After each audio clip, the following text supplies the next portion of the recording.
Olá, você que nos ouve aqui nos corredores do varejo, bom dia, boa tarde, boa noite. Eu sou Fábio Caldas, cofundador da Fronte, e hoje eu recebo aqui o Guilherme Leite, que é superintendente na Cielo. A gente vai bater um papo sobre a NRF de 2025. Dessa vez a gente fez um episódio sobre isso, mas hoje a gente quer focar em alguns pontos um pouquinho diferentes. Falar um pouco sobre cultura organizacional, sobre diferenças de gerações. Vamos abordar outros aspectos da NRF, que é um assunto inesgotável. Guilherme, seja bem-vindo, obrigado por participar. E eu já começo com a primeira pergunta aqui. Eu peço para você, fala um pouquinho de você, conta a sua história no varejo, para a gente poder ficar todo mundo na mesma página. Maravilha, Fábio. Obrigado aí pela oportunidade. Um prazer imenso estar aqui conversando com você e com a nossa audiência aqui, né? Bom, como você bem apresentou aqui, meu nome é Guilherme. Eu tenho uma trajetória de mais ou menos 20 anos aqui em meios de pagamento, né? Os últimos 8 anos aqui atuando na Cielo como superintendente executivo de desenvolvimento de negócios. E o meu contato com o varejo aqui, basicamente, na distribuição de produtos e serviços de payments, né? Antes da Cielo, eu tive uma trajetória de mais ou menos 13 anos na Alelo, que também está focado nessa indústria. E essa minha trajetória está muito amparada aqui em comercializar através de venda direta nossos produtos e serviços e também através da distribuição aqui do canal bancário, né, que é um canal muito importante aqui para a Cielo e também era muito importante para a Alelo. Então, basicamente, a gente atua aqui em todo o varejo brasileiro, né, o varejo dos bancos aqui na Cielo, eles têm uma capilaridade bastante ampla e os meus últimos 20 anos aqui foram pautados nesse modelo de negócio, liderando times nacionais, né, que estão presentes aqui em todas as regiões do Brasil, fazendo a comercialização dos nossos produtos e serviços. Antes da Cielo, eu passei por algumas outras indústrias aqui, como o Procter & Gamble, CSN, Perdigão, mas acho que os últimos 20 anos da minha carreira estão muito pautados aqui em payments. Guilherme, é a primeira vez que você foi para a NRF? Primeira vez. E aí, qual que foi a sensação de chegar no maior evento de varejo do mundo pela primeira vez, depois de tanta bagagem, assim, de tanto tempo no varejo? Acho que muito bacana, né? A gente poder estar antenado aqui com tudo que tem de mais de novo em tecnologia, tudo que está sendo lançado de novo no mundo aqui para os varejistas e principalmente a gente poder ter um contato aqui com casos de usos reais de toda a aplicabilidade de inteligência artificial que a gente está vendo acontecer, cases inovadores que as empresas trouxeram para a gente. Então foi uma experiência riquíssima aqui que eu tenho certeza que vai ser muito útil para a aplicabilidade aqui nos nossos processos e basicamente aqui num processo de melhoria contínua, de melhorar a experiência dos nossos clientes aqui junto à Cielo. Muito bom. Eu falei um pouquinho aqui na introdução que a gente já tratou de NRF num episódio passado, que foi com a Pop Tosi. Ela falou muito sobre geração Alpha, né? Que é a mistura da geração Z com a geração Alpha. E a importância que a loja física tem para esse público, que é uma coisa que a gente pensar curiosa, né? A gente está falando dessa galera que nasceu na internet e a loja física ganhando importância para eles. Mas nesse papo aqui com você, a gente queria levar um pouquinho para um foco do que foi discutido na NRF sobre a inteligência artificial, né? E quais são os seus impactos da inteligência artificial no varejo? A Pop, ela falou que enquanto na NRF do ano passado discutiu-se bastante as aplicações da inteligência artificial no varejo, nesse ano falaram de muitos casos práticos. Então eu queria que você trouxesse um pouquinho dessa visão. O que você viu lá ligado a essa história da inteligência artificial no varejo? Maravilha, Fábio. Acho que a NRF desse ano ela foi praticamente toda pautada em inteligência artificial, né? E de fato a IA ela já está redefinindo a forma como o varejo opera. Acho que no mundo e consequentemente no Brasil, né? Sobre esse aspecto, eu vejo alguns itens aqui que são fundamentais e que devem estar impactando aqui o nosso varejo, né? Acho que o primeiro deles é a automação inteligente das operações, né? Então, o que a gente consegue perceber, e isso foi demonstrado de maneira muito intensiva na NRF? Casos de usos reais aqui que melhoram processos dentro das organizações, né? Então, como que o varejo hoje consegue utilizar a IA para prever demanda, otimizar estoque, personalizar atendimento? Então, esse, sem dúvida nenhuma, aqui é um item que a gente deve ver muita evolução aqui nos próximos meses, né? Personalização em escala também foi um item amplamente discutido. Acho que a inteligência artificial ela traz para a gente aqui uma capacidade de análise de dados e uma possibilidade, obviamente, aqui da gente ter um melhor entendimento dos clientes para melhorar a personalização das jornadas, das ofertas. Então, uma hiperpersonalização em escala é algo que a gente também deve ver. Experiências imersivas de omnicanalidade também foi um tema que foi muito discutido, né? Então, o pessoal chamando muito de phygital, né? O consumidor aqui, ele não percebe mais diferença entre o mundo físico e o mundo online, né? O que a gente deve ver aqui é uma integração desses dois ambientes numa jornada muito mais fluida e também uma pauta muito importante aqui sobre inovações em meios de pagamentos, né? Como é que toda a indústria de meios de pagamentos ela consegue se conectar nesse novo universo aqui que a gente está percebendo cada vez mais fluido. Mas eu acho que tem um ponto muito importante de tudo que foi discutido lá, né? Que todo esse processo aqui ele não acontece num passo de mágica, né? Então as empresas aqui elas vão ter que, obviamente, se prepararem para toda essa tecnologia, para todas essas possibilidades que estão por vir. Acho que o maior desafio aqui que as empresas brasileiras vão enfrentar é relacionado à questão da revisão da arquitetura de dados, né? Então, para que a gente consiga ter processos efetivos aqui de inteligência artificial, melhorando a experiência do cliente, é importantíssimo aqui que a gente tenha toda uma revisão da estrutura dos dados da companhia, como é que esses dados são armazenados, a governança disso, para que os sistemas tecnológicos aqui consigam fazer a leitura de todas essas informações, né?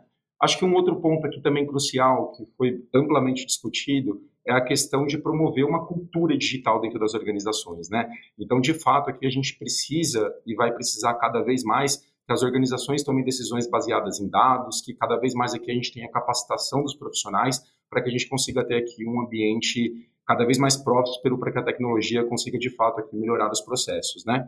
E, por último, mas não importante, tudo isso aqui vai demandar alguns investimentos na qualificação da força de trabalho. Então, a gente deve perceber aqui, num futuro não muito distante, novas profissões chegando, né? E, obviamente, aqui, uma evolução das atividades que a gente vem desempenhando hoje.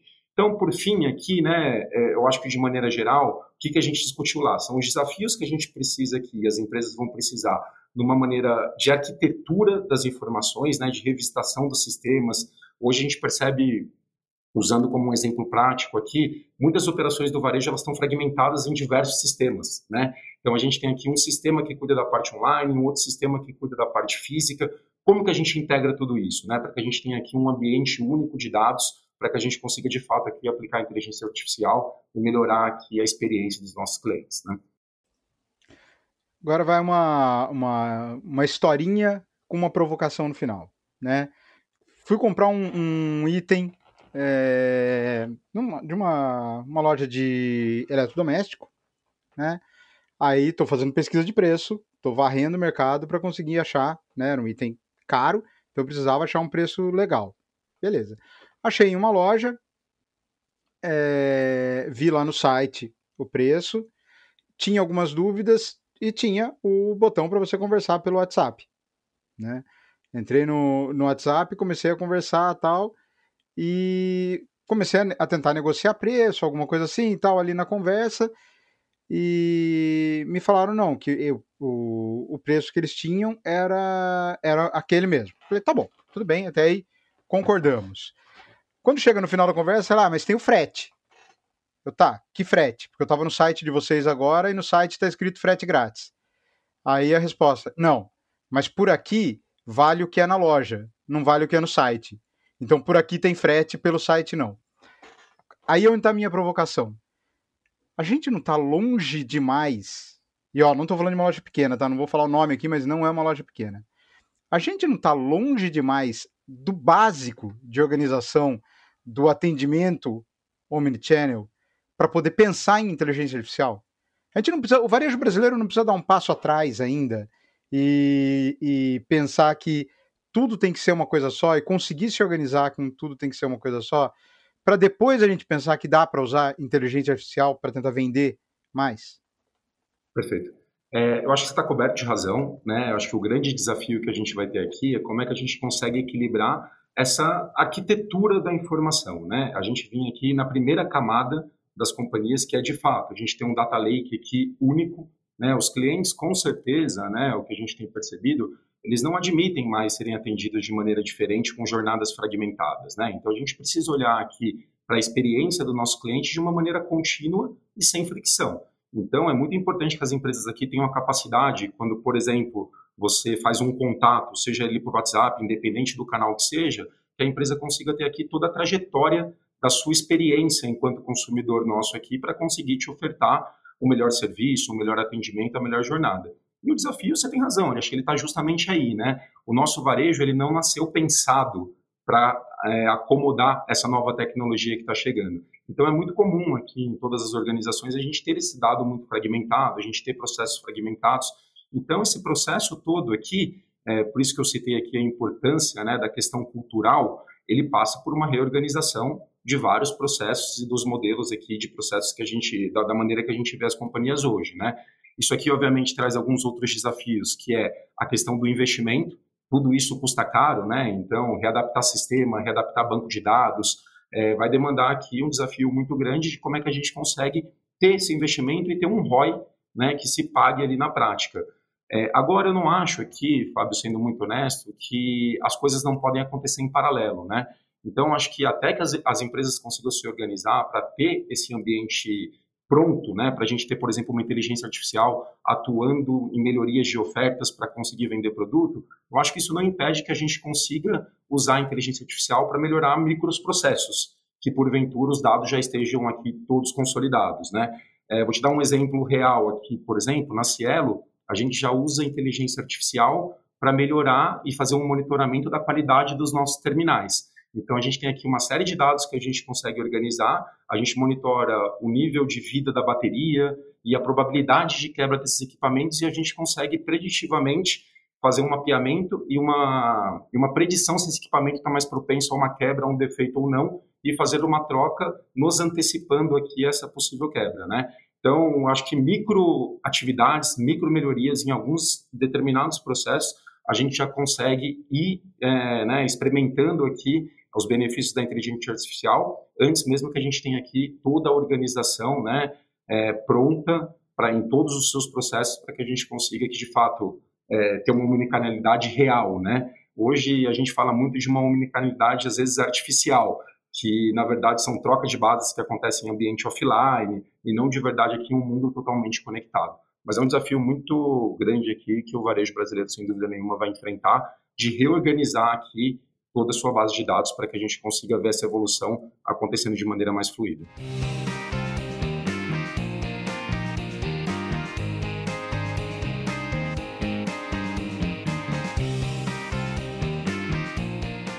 Na resposta anterior, uma das coisas que você estava elencando aqui que vocês viram e discutiram na NRF tem a ver com a revisão da arquitetura de dados, né, no varejo. E aí eu queria entender, assim, na sua visão, focando no varejo brasileiro, qual que é o principal entrave? É coleta de dados? É tecnologia para organização desses dados? É mão de obra para conseguir, mão de obra eu digo capacitação de pessoal para conseguir organizar e entender esses dados? E eu estou linkando essa pergunta com a sua resposta anterior, porque eu acho que parte do que o Fábio, me corrige se eu estiver dando um passo aqui além do que eu devia, mas acho que parte da questão que o Fábio quis trazer é que talvez o problema seja mais de capacitação e de entendimento de quem está à frente do varejo do que efetivamente de tecnologia à disposição e talvez até mais do que de dinheiro, porque ele estava falando de uma loja, de uma empresa grande, né, que acredito eu que tem a capacidade de investir em tecnologia, mas talvez falta capacitação na mão de obra. Então eu queria entender, assim, desses 3 pontos, o que pega mais? Coleta, capacidade de coleta, que foi uma coisa que a gente até falou no podcast passado com a POP, armazenamento mesmo, tecnologia, infraestrutura para armazenamento, ou é a cabeça de quem tá na gestão que não está capacitado o suficiente? Ou alguma outra questão aqui que eu não trouxe? Perfeito, Thaís. Eu acho que são os 3, tá? E eu, verdadeiramente aqui, eu não sei diferenciar qual deles é mais importante. Se eu tivesse que elencar um, eu começaria sem dúvida nenhuma pelas pessoas, né? Dando de novo aqui uma importância para a cultura. Se as organizações aqui não tiverem uma cultura voltada para esse novo momento que a gente está vivendo, provavelmente só a aplicação de tecnologia não vai resolver, né? Mas, por exemplo, a tecnologia por si só, ela traz hoje, né? Talvez aqui a gente esteja acostumado a falar de organização e armazenagem de dados de uma maneira tradicional. Mas o que a gente percebe com a chegada da tecnologia, que foi muito mostrado lá na NRF, né? Eu acho que não é só uma capacidade de dados transacionais que a gente está falando aqui, né? A gente está falando aqui de monitoramento de comportamentos, né? De monitoramento no ponto de venda através de câmeras, sensores, e tudo isso aqui traz para a gente, né, uma nova possibilidade, uma nova esteira aqui, como é que eu posso chamar? De possibilidades para a gente criar arquétipos, né, que trazem aqui de novo uma hiperpersonalização, que vão nos permitir, a partir daí, prover aqui para os nossos clientes uma jornada mais fluida, uma jornada sem atrito, né, e aqui, sem dúvida nenhuma, ofertar produtos e serviços que estejam mais aderentes ali com as suas necessidades.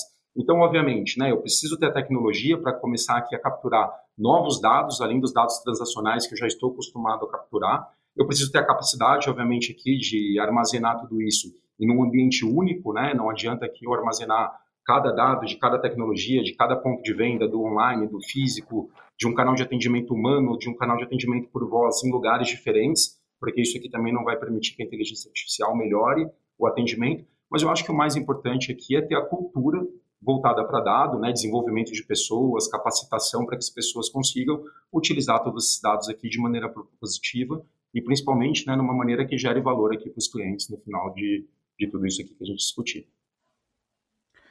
Legal que a gente está falando um pouco, né? Você citou, por exemplo, o uso de câmera para a gente monitorar, entender o comportamento do consumidor dentro do ponto de venda, né? Tem um livro, acho que é de 99, se não me engano, do Paco Underhill, que ele trabalha a pesquisa dele no varejo era isso, era a colocação de câmeras dentro do ponto de venda para ele poder entender o comportamento do consumidor. 99, né? E a gente está agora chegando a tecnologia está ajudando a fazer uma coisa que em 99 já tinha pesquisador que fazia, né? Mas ficou uma coisa que ficou meio perdida, uma pesquisa observacional que ficou um pouco perdida, pouco usada, e que legal que agora a gente vai começar a usar de novo uma base teórica tão antiga que era muito efetiva.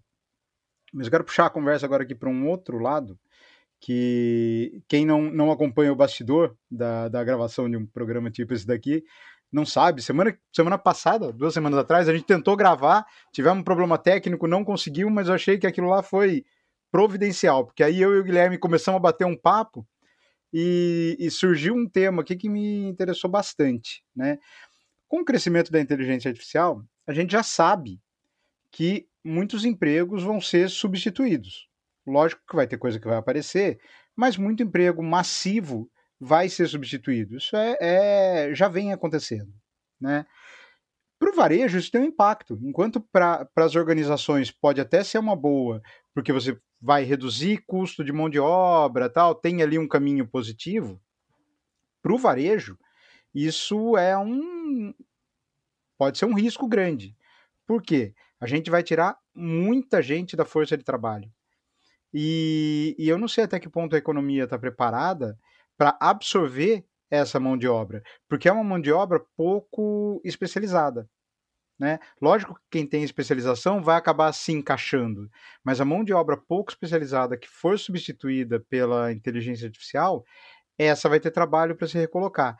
E aonde vai bater isso no varejo? É menos dinheiro circulando, né? Isso foi um tema na NRF. Eles já estão olhando para esse problema, já estão pensando em alguma solução, como que isso vai bater no varejo e o que vai dar para fazer com isso no futuro? Maravilha, Fábio. Eu acho que foi um tema, sim, que surgiu lá, de maneira bastante intensa, também foi amplamente discutido, né? E acho que essa é uma preocupação real, né? Que foi debatida ali por diversos CEOs que eu tive a oportunidade de ouvir ou de conversar ali, né? E o que eu vejo aqui, tá? Acho que teve alguns consensos ali da fala, e acho que aqui eu elenquei 3 pontos aqui que eu considero cruciais nesse processo de transição que uma nova tecnologia, quando ela chega, ela traz, né? Acho que o primeiro aqui, a gente até teve a oportunidade de debater na primeira pergunta de maneira um pouco mais superficial, é sem dúvida nenhuma a necessidade de investimento em capacitação dos times, né? Um bom exemplo aqui é a própria questão da análise de dados, né? Então, eu acho que os CEOs ali, eles estão muito preocupados, né? Essa foi pauta aqui, de novo, de maneira muito intensa, na necessidade que as companhias vão ter de investir na capacitação dos seus profissionais, tá? Acho que um outro ponto também que foi muito discutido são os modelos híbridos, né? Então a gente percebeu na NRF uma preocupação muito grande e uma percepção até que a tecnologia ela não chega aqui para substituir o humano, né? Ela chega para atuar de maneira conjunta com o humano. E a gente viu alguns cases lá com relação a isso. Eu vou falar para vocês um pouquinho aqui mais para frente. E eu acho que aqui o foco na experiência humana e novos formatos de negócio, né? Eu acho que junto com a evolução tecnológica, a gente percebe aqui que novas oportunidades de negócios devem acontecer dentro da loja, né? Então, à medida que a inteligência artificial ela chega com a revolução tecnológica, substituindo aqui algumas atividades que possam ser ali um pouco mais repetitivas, né? A gente até brinca muito, tem a chegada dos agentes de inteligência artificial, que talvez eles tenham uma capacidade ali muito, muito fácil, talvez, de substituir atividades que tenham um job description muito bem pré-definido, né? Então, se é uma atividade muito bem pré-definida, a inteligência artificial deve agregar valor dentro desse processo. Mas, em contrapartida, a gente traz aqui um novo mercado que não era explorado, né? Então, quando a gente olha o que está acontecendo no mundo físico, basicamente, a gente não percebe necessariamente uma substituição da mão de obra. A gente percebe uma mão de obra fazendo um papel um pouco mais tailor-made ali junto com os clientes, né? Então, por exemplo, um operador de caixa no passado, que só passava produtos, com a evolução dos checkouts automáticos, esse operador de caixa ele passa a ter um papel de consultor de vendas ali dentro da loja física, né? A gente percebe ali também várias experiências voltadas para a experiência do produto dentro da loja, onde a gente tem ali simuladores, né, dentro do varejo, onde a gente usa tecnologia, mas sempre com a presença de um humano ali aportando crítica, né, aportando valor dentro da negociação. E acho que também, trazendo aqui um pouco da minha visão sobre o tema, né, eu acho que sempre que uma nova tecnologia surge, ela traz aqui um receio natural, né, do que isso vai fazer aqui com as profissões, com as posições de trabalho que a gente está acostumado a ver da maneira mais tradicional. Mas, basicamente, aqui, né, quando a gente olha para o passado, eu acho que a gente está vivendo uma nova revolução tecnológica aqui, sabe, Fábio? Como aconteceu lá atrás na Revolução Industrial, como aconteceu com a internet, como vem acontecendo com a digitalização. E eu acho que, de uma maneira mais ampla, e isso também foi discutido lá, essas revoluções tecnológicas, elas tendem a trazer mais benefícios para a humanidade, né? Então, de uma maneira geral, aqui a gente vê um mercado de trabalho que se desenvolve, a gente vê a chegada de novas profissões, né? E, de uma maneira geral, aqui um IDH melhorando, né? Então, o que eu percebo aqui é que, muito provavelmente, né, as empresas devem ter esse assunto em pauta, acho que é uma preocupação genuína, e, de novo, eu saio com bastante otimismo da conversa que eu vi lá, porque eu senti, né, que os CEOs ali estão preocupados genuinamente com a acomodação desse tema. Eu acho que a gente tem um desafio aqui também de fazer essa transição de maneira muito suave, né? Então, de novo, como é que a gente pega aqui tudo de benéfico, né, que essa tecnologia deve trazer aqui para a sociedade, para as companhias, maximizando o valor, e como é que a gente transforma isso aqui em benefícios para todos, né? Eu, particularmente aqui, eu enxergo um cenário onde o humano vai dominar a tecnologia, né? Então, a tecnologia trabalhando em favor do humano. E aí cabe aqui aos CEOs, às lideranças, e obviamente também aqui a gente ter políticas, né, de transição que permitam que isso aconteça de uma maneira suave, né, que essa transição não gere nenhum tipo de ruptura. Mas eu vejo o tema particularmente com muito otimismo, sabe? Vejo outras profissões nascendo por conta dessa revolução tecnológica. Deixa eu dar um exemplo aqui para não ficar só no campo da imaginação. Uma preocupação que a gente via muito é essa questão da digitalização do consumo, né, com a chegada do e-commerce. A gente viu vários cases lá na NRF, onde a gente percebeu que várias lojas estavam virando hubs logísticos, né?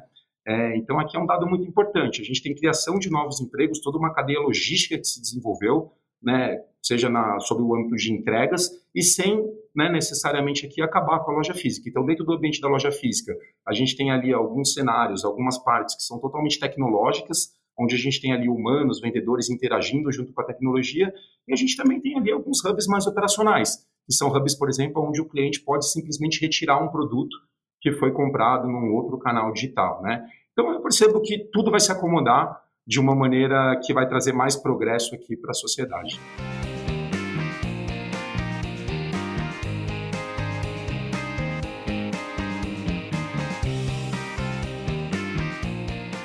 Guilherme, deixa eu trazer um outro ponto que eu acho que também é recorrente aqui nos podcasts que a gente faz e que tem a ver com a sua fala. Você começou falando sobre essa mudança de papel, né? Do caixa deixar de ser só alguém que passa o o produto no caixa, mas tenha um papel um pouco mais consultivo. Só que para o profissional poder fazer isso, ele precisa ele tem um perfil específico, né? Ele precisa, acho que, conhecer muito bem do produto, ter essa predisposição para conversar, ser uma pessoa comunicativa, tal. Mas tem uma outra questão aí que acho que ele precisa gostar do que ele está fazendo. Se encantar pelo trabalho, se encantar pela empresa, gostar do que está fazendo, para ter essa percepção. E uma coisa que a gente já discutiu aqui em outros podcasts é que tudo isso também você conseguir colocar a cultura no dia a dia de quem está ali na loja, no ponto final do varejo, depende muito da liderança, mas da liderança se fazer presente também na loja, no ponto de venda. Porque a gente identifica aqui, pelo menos nas conversas que a gente já teve, um distanciamento em alguns casos entre a liderança do varejo e quem está no dia a dia. E esse distanciamento dificulta muito que a cultura esteja ali presente e dificulta que haja essa postura de quem está ali na loja mais engajada, né? Eu queria saber se você ouviu alguma discussão sobre isso, ou se você tem algum caso interessante para trazer para a gente, de como que você consegue tirar tudo isso que a gente está discutindo aqui, que fica no nível executivo, como você coloca isso no dia a dia da loja? Como é que esses valores e essa cultura permeia toda a mão de obra da empresa que está no varejo? Maravilha, excelente pergunta, Thaís. Acho que algo que foi discutido lá na MRF com relação a toda essa revolução tecnológica aqui que a gente está vivendo, com IA generativa e vários desdobramentos disso, é que essa é uma pauta que ela precisa começar com o CEO.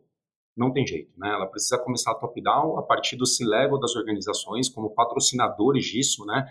Até porque, na minha visão, e um pouco do que foi discutido lá também, a IA, ela deixa de ser uma pauta, uma agenda de tecnologia, né?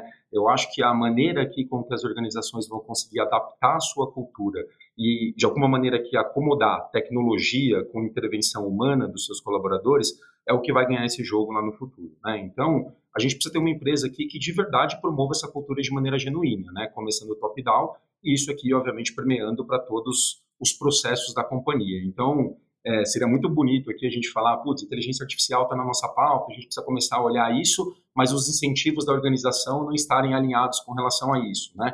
Então, eu acho que isso aqui passa realmente por uma revolução, pela importância do C-Level e pelo permeio, né, de todas as camadas aqui da companhia. Então, eu acredito aqui fortemente, sim, que as lideranças precisam estar na ponta, precisam estar promovendo cultura, e mais do que isso, né, acho que é um trabalho árduo aqui, revisão de cultura não é um processo rápido, não acontece do dia para a noite, ele passa aqui por uma série de etapas, mas eu acho que a liderança comprando, a liderança dando o exemplo, a liderança cascateando isso em formas de incentivo e em forma de capacitação, é o grande primeiro passo aqui que a gente precisa ver para essa transformação acontecer na ponta, obviamente, né? E de novo aqui, com sempre o nosso objetivo aqui, que é melhorar a experiência dos clientes e a geração de valor aqui para a companhia, paralelamente. Bom, vamos entrar um pouquinho nos cases que você viu ali, porque você já deu uma... daqui a pouco a gente vai falar sobre isso, então vamos entrar nisso daí. O que você viu de interessante lá? Traz alguns exemplos aí de casos interessantes que você viu. Vamos lá. Eu acho que quando a gente, pegando um pouco do gancho aqui, entre os cases que a gente está vendo de humanização, né, basicamente, e aplicação de inteligência artificial, eu acho que o que me chamou bastante atenção foram as lojas físicas que a gente vem falando aqui, né? Então, quando a gente olha aqui, Fábio, acho que tem uma preocupação genuína, e a gente viu alguns dados lá, que a loja física poderia acabar, né? E o que a gente percebe aqui é a loja física 2.0, né? Eles trouxeram para a gente alguns dados ali que a gente tem um saldo positivo de abertura de lojas. Acho que nos Estados Unidos ali isso está um pouco mais empatado, mas no Brasil o saldo é extremamente positivo. Então, o que a gente percebe aqui? Tem lojas fechando, mas tem muitas lojas abrindo, né? E o que eu vejo aqui que vai ser o grande fator de sucesso de tudo isso, de novo aqui, é como é que a gente consegue acomodar tudo que está acontecendo de novo, né, dentro dos ambientes aqui do varejo, usando tecnologia para isso, né? Então, o papel da loja aqui, ele passa por uma mudança muito significativa perante o que a gente está vendo. Eu dei um exemplo aqui real para vocês, que era a questão do hub logístico, né? Mas a gente tem transformado as lojas físicas aqui em hub de produtos, né? Então, o que eu percebi muito lá? A experiência do produto é algo que está muito em alta, né? Então, uma alta aplicação de tecnologia dentro dos ambientes das lojas, seja com experimentação do produto, seja com experimentação do ambiente, então muita sensorialidade, né? Muita novidade. A gente consegue ali interagir muitas vezes dentro de uma loja, alguns cases que a gente viu lá, com um robô que conversa com você, faz tradução simultânea, numa linguagem natural, sugere produtos, né, baseado ali na interação, mas sempre com um complemento humano ali, né, vendo se você precisa de algo a mais, trazendo um toque de refino, né. Outra coisa que a gente deve perceber muito aqui, as lojas têm virado hub de serviços, né, então tinha um case ali da CVS que era muito legal sobre isso, né, como é que a loja física ela serve para distribuir outros serviços que estejam de alguma maneira ali conectados com a intenção de consumo do meu consumidor e que gerem valor ali para ele no final do dia, né? Hub de mídia, então retail media também foi algo ali que foi muito explorado, né? E aqui de novo um alto índice de utilização de tecnologia para que a gente consiga ter criação de conteúdos ali totalmente online, né? De acordo com tudo que tem sido coletado de experiências de comportamento no próprio mundo físico, né? Então, o que eu percebo aqui é que a gente caminha para um cenário, uma coisa que eu não tenho dúvida é que a gente deve perceber uma loja física muito integrada, né? Uma omnicanalidade aqui real, né? E que ela não deve perder relevância ao longo dos próximos anos. O que a gente deve perceber aqui é uma evolução da loja que a gente vê hoje, né? Então, de novo, aqui, hub logístico, hub de serviços, hub de mídia, jornada unificada, o cliente pode ter a experiência toda na loja física, como ele pode começar essa experiência na loja online, se complementar, concluir essa experiência de compra com o apoio de um humano. Então a gente percebe aqui sempre a tecnologia complementando uma ação humana, o mundo online complementando o mundo físico. Acredito fortemente que essa aqui vai ser a tendência, tá? Quer dizer, no fim do dia, a inteligência artificial não vai conseguir superar não. Ela necessita, para funcionar, de um pensamento crítico, da criatividade, que quem tem é o ser humano. Total. Eu acredito fortemente nisso, tá? Eu não acho que a inteligência artificial ela chega de maneira nenhuma aqui para substituir o humano. Eu acho que a inteligência artificial ela chega para substituir os atritos que possivelmente uma relação humana possa causar, né? Então, vamos falar de um caso aqui muito específico. Talvez um atendimento 100% humano, ele não tenha capacidade, como a gente deu alguns exemplos aqui na nossa conversa, de avaliar o histórico do cliente de todos os outros canais que ele teve interação. Agora, imagina um atendimento humano na loja se beneficiando de todas as coletas de dados que o sistema de inteligência artificial conseguiu fazer no momento que aquele cliente entrou na loja, para que, com a crítica humana, ele consiga usar desse dossiê, usar dessas informações para promover uma melhor jornada, né, uma melhor experiência daquele cliente naquele momento que ele está ali dentro do ponto de venda, né? Então, eu acredito fortemente que as organizações conseguirem equilibrar, né, o uso da tecnologia, o uso dos dados, todas essas vantagens que a gente vem discutindo aqui que a inteligência artificial possa trazer, mas conseguir acomodar isso com o senso crítico humano, o senso crítico do vendedor, e aí, de novo, aqui, a promoção de uma cultura voltada para isso dentro das organizações, ela vai ser fundamental. Eu acredito fortemente que são as empresas aqui que vão ganhar esse jogo no futuro. Que me parece que em muitos casos ainda, volto a falar das grandes empresas, tá? Porque as pequenas praticamente não estão nesse jogo, mas das grandes ainda tem um pouquinho de dificuldade para entender isso, porque vão no 880. Então, do jeito que você falou, né? Uma inteligência um atendimento 100% humano não vai conseguir cruzar todos os dados. Aí o que os caras fazem? Colocam um atendimento 100% eletrônico. Só que o 100% eletrônico não consegue pegar a nuance do seu problema. Perfeito. Né? Ele tem que ele tá programado. É quadradinho. Se você usar um termo, alguma coisa que aconteceu um pouquinho diferente do que ele está programado, muitas vezes aquilo não vai te dar resposta. E quantas vezes? Com compra online isso é direto. Você faz a compra, tem algum problema, você tenta resolver, esquece, porque o atendimento é 100% eletrônico e ele não consegue entender o que está acontecendo com você. Aí te tá lá 5 alternativas que não tem absolutamente nada a ver com o seu problema. Nenhuma delas se aplicam, né? Nenhuma delas se aplica, e você não tem com quem falar. Perfeito. Eu vou além disso, tá, Fábio? Pegando esse seu exemplo, por exemplo, de compras online, né? A gente consegue usar aqui a inteligência artificial e os modelos preditivos para melhorar a qualidade do pagamento, do checkout aqui do cliente, né? Então, imaginem hoje aqui um universo onde eu consigo ter uma capacidade de análise de dados muito maior e muito mais personalizada para conseguir aqui, de alguma maneira, ter um índice de aprovação maior ou menor, porque eu vou estar tratando aqui no ambiente de checkout o Fábio como Fábio.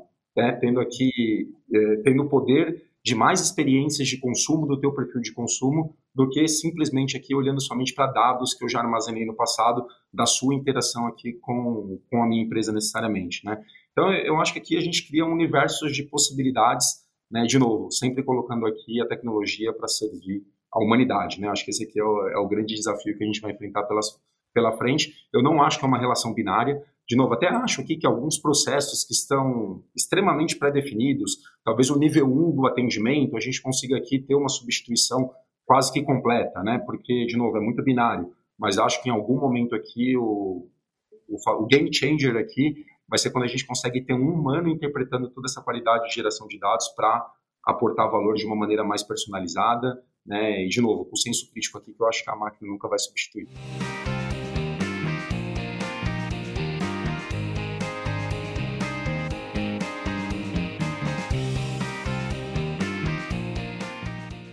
Guilherme, uma das coisas mais legais da NRF, não sei se é a mais legal, mas enfim, uma das coisas legais da NRF são as visitas técnicas, né, que rolam durante o evento. Queria saber se você foi em alguma loja, você viu alguma utilização bacana que combine exatamente isso que a gente está falando aqui, tecnologia com um humano interferindo, lendo, entendendo e conseguindo trazer insights ali para o momento de compra, porque a gente ouviu até na conversa com a Pop, exatamente o contrário, de um case super bacana que a pessoa foi e apresentou, mas que quando ela foi na loja, ela viu que o atendimento não era exatamente tudo aquilo que estava sendo vendido. Eu queria saber de você o contrário, assim, se você foi surpreendido por alguma experiência muito bacana em alguma loja lá. Como eu não fiz as visitas guiadas, mas dentro da feira a gente conseguiu perceber algumas coisas muito legais. Deixa eu tentar trazer um exemplo talvez mais aplicável aqui, que eu não vi num supermercado real, mas eu vi o case de uso sendo apresentado na feira, né?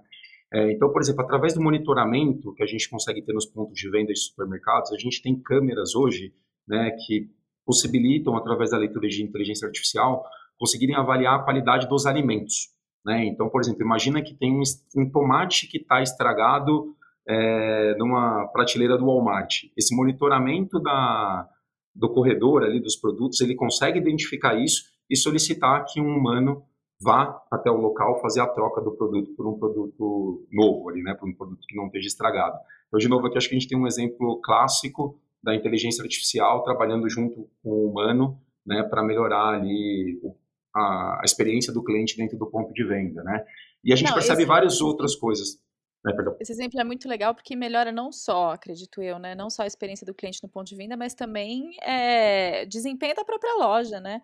Você já substitui mercadoria, quer dizer, tem uma otimização ali da gestão do estoque com isso, que me parece bem interessante. Um outro exemplo mais nesse sentido, né, a gente também tem tecnologia agora que os repositórios de alimentos, eles funcionam com sensores que funcionam como uma balança, né? Então, imagina ali numa seção do supermercado de hortifruti, por exemplo, né, ou de frutas ali, conforme as maçãs forem sendo vendidas, esse sensor vai diminuindo o nível de maçãs que estão ali represadas e ele manda um comando direto ali para os repositores colocarem mais maçã para venda, né? Então, isso aqui permite que a gente não tenha nenhum tipo de desabastecimento no ponto de venda, tecnologia, de novo, aqui trabalhando em sintonia com o humano. Vários outros exemplos, né? E obviamente aqui também esses monitoramentos eles permitem que a gente consiga personalizar ofertas, né? Então imagina que um ambiente de um supermercado, onde ao passar por um corredor você pega um produto, olha o preço e devolva. Pode ser que antes de você sair desse supermercado você seja impactado com uma oferta desse mesmo produto, né? Do tipo, você não gostou do shampoo que você acabou de ver? Temos o 10% de desconto aqui para você voltar e comprar o shampoo, né? Então acho que traz aqui uma série de novas possibilidades aqui para a gente, para, de novo, melhorar a experiência de oferta, né, e também a jornada do cliente dentro do PDV. Muito bom, vamos lá. Do ponto de vista de melhorar a jornada de compra, né, o uso da inteligência artificial, o uso das tecnologias na melhora da jornada de compra, o que você tem visto de interessante no uso dessas tecnologias para hiperpersonalização das jornadas? Primeiro, vamos traduzir esse palavrão aí, hiperpersonalização, né? O que a gente está querendo dizer com isso e o que você tem visto aí de novidade? Maravilha. Fábio, eu acho que esse aqui foi o meu tema preferido da NRF, sem dúvida nenhuma, tá? Acho que as possibilidades que a gente vai ter aqui de hiperpersonalização, que acho que hiperpersonalização nada mais é, na minha opinião, do que fazer com que cada consumidor se sinta único na sua interação com as companhias, né? Então, a gente tem a capacidade aqui de trazer uma super personalização, né? Ou seja, tratar o Fábio como o Fábio gostaria de ser tratado em todas as interações que ele tiver aqui com a minha companhia, seja num varejo físico, seja num varejo digital, né? E por que eu acho que a gente está aqui diante de uma super oportunidade?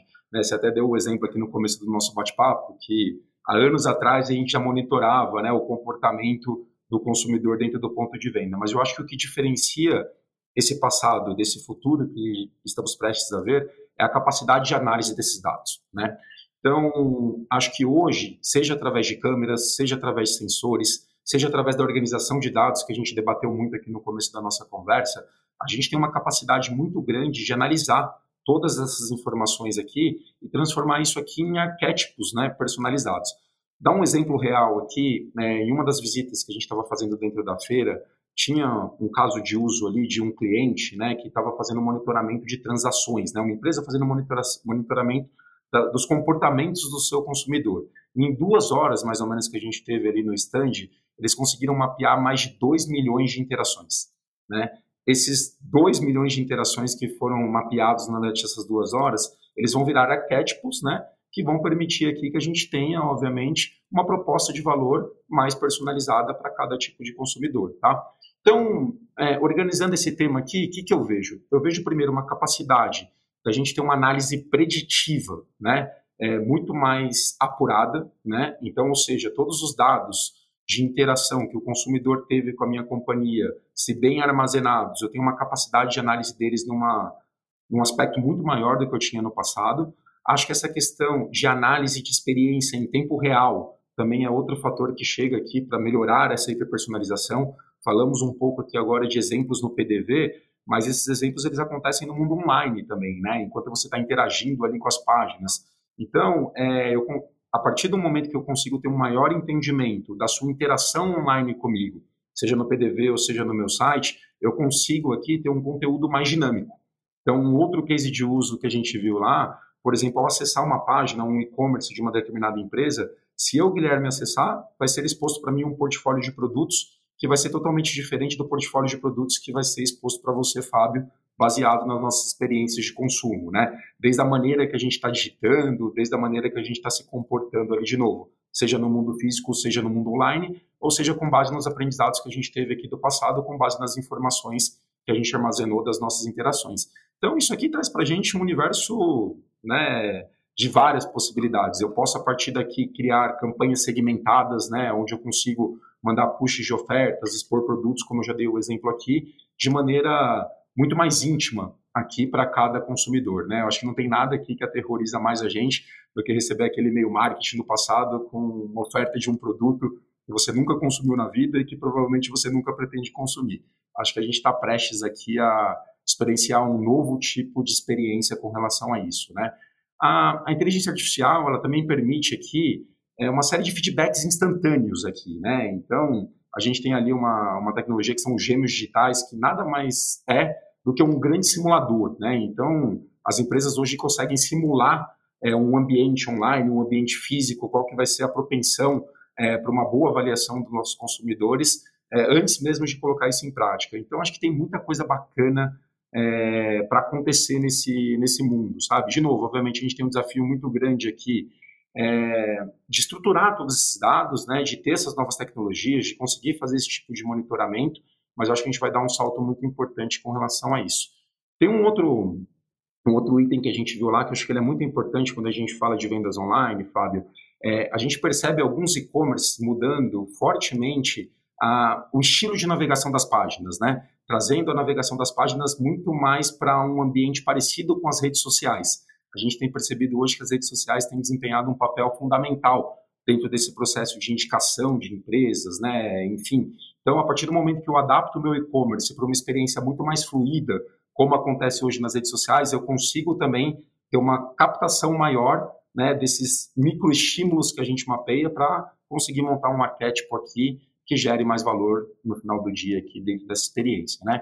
Eu, particularmente aqui, o que eu enxergo de tudo isso? Eu acho que o segredo aqui, o sucesso, né, da inteligência artificial, de alguma maneira, vai estar na mão das empresas conseguirem colocar tudo isso aqui de maneira invisível, quase, né? Como é que eu consigo fazer toda essa calibração quase que de maneira imperceptível, né? Então, os consumidores ali não deveriam ter essa sensação de monitoramento, essa não é a ideia, e sim uma sensação de melhora da sua experiência, né? Então, a partir do momento que eu conseguir implantar todas essas microevoluções dentro dos meus processos, eu acho que a gente vai conseguir aqui experimentar um mundo muito mais personalizado de ofertas de produtos e serviços e também de jornada de atendimento, enfim, acho que todos os processos aqui estão passíveis de serem melhorados.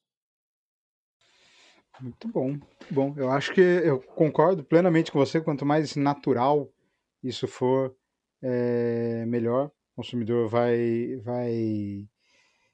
Eu acho que o grande limite é o consumidor não se sentir invadido, né? Isso tem que ser natural, porque a hora que o consumidor começa a se sentir invadido, pode dar um atrito novo aí. E quantas vezes a gente percebe esse tipo de coisa, né? Sei lá, de você entrar em um site, dar uma busca por um produto e a partir daquele momento, em qualquer site que você entrar, só aparece a oferta daquele produto, né? São coisas assim que acabam, enche, né? Acaba ficando chato. Então as empresas vão ter que conseguir achar esse equilíbrio, achar esse meio termo para a oferta não ficar uma coisa muito agressiva, né? E ela ser realmente útil. Bom, vamos para o final aqui desse episódio. Eu acho que a grande amarração que eu tiro daqui é aquela história que a gente conversou um pouquinho atrás, que por mais que a gente tenha um crescimento da inteligência artificial, não vai substituir e não vai deixar de ser necessário o fator humano por trás, a criatividade, a sensibilidade que as pessoas têm na hora do atendimento ao cliente, né? E no varejo isso ainda é mais importante, porque você normalmente você está resolvendo um problema de alguém que está comprando alguma coisa, ou aquela pessoa está super feliz porque ela está realizando um desejo antigo dela. Então, acho que esse lado humano é uma coisa que a gente nunca vai poder perder de vista. Thaís, obrigado. Obrigada, Fábio. Obrigada, Guilherme. Este dia juntos. Guilherme, obrigado. Pessoal. Foi um prazerzaço bater esse papo com você. Tenho certeza que todo mundo vai adorar essa conversa. Imagina, o prazer foi meu. Obrigado pela oportunidade. Excelente semana aí para todos nós. Isso aí, você que nos ouviu, obrigado por essa participação. Compartilha, passa para todo mundo aí. Quanto mais gente a gente tiver ouvindo, mais a gente cresce e consegue trazer um conteúdo legal aqui para você. Tá bom? Obrigado, até a próxima. Tchau. Muito obrigada por ter ficado conosco até o final. Nos Corredores do Varejo é o podcast da Front Pesquisa. E aqui você ouve a cada 15 dias entrevistas com profissionais que estão fazendo a diferença no varejo brasileiro. Se você gostou desse conteúdo, dá lá pra gente as estrelinhas no Spotify, curte os nossos podcasts no YouTube para que a gente ganhe cada vez mais relevância e atinja cada vez mais profissionais. Muito obrigada e até a próxima!